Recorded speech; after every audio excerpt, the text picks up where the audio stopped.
Leg deep मध्ये आहे, square leg mid wicket आणि एक लॉंग ऑन. फटका चांगला आहे किरण पवारच्या बॅट मधून, चेंडू सरळ जीवित मात्रेच्या डोक्यावरून लॉंग ऑन बाउंड्री लाईनच्या बाहेर. हा षटकार.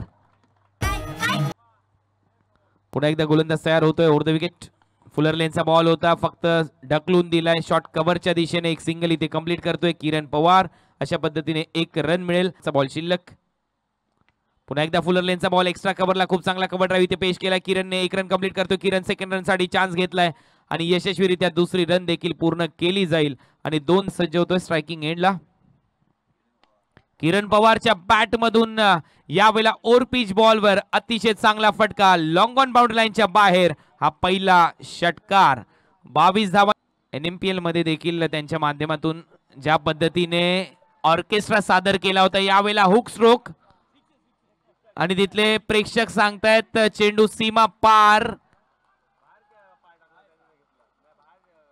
की नाही पर्यंत लगवलेत. यावेळेला कव्हर्सला फटका. हा फटका तर नजाकत ताकद. क्रिश या वेळेला मात्र किरण पवारची बॅटिंग आवडली असेल. 3 चेंडू आणि 10 रन. किरण पवार पुन्हा एकदा कव्हर्सला निघालाय. एक्स्ट्रा कव्हरला चेंडू ट्रॅव्हल होतोय. क्षेत्ररक्षण दर्जेदार, अतिशय चांगला दर्जा तिथे पेश केला क्षेत्ररक्षणातला. 1 रन कंप्लीट होते. तिथे मला वाटते JD होता. एक्स्ट्रा कव्हरला जयदीप बोंडिवले. अनेक प्रश्न सध्या मैदानामध्ये. राहील तयार. फुलर लेनचा बॉल आणि इथे मात्र फलंदाज बोल्ड झालाय. स्विंगिंग यॉर्कर लेग स्टंप पडतोय आणि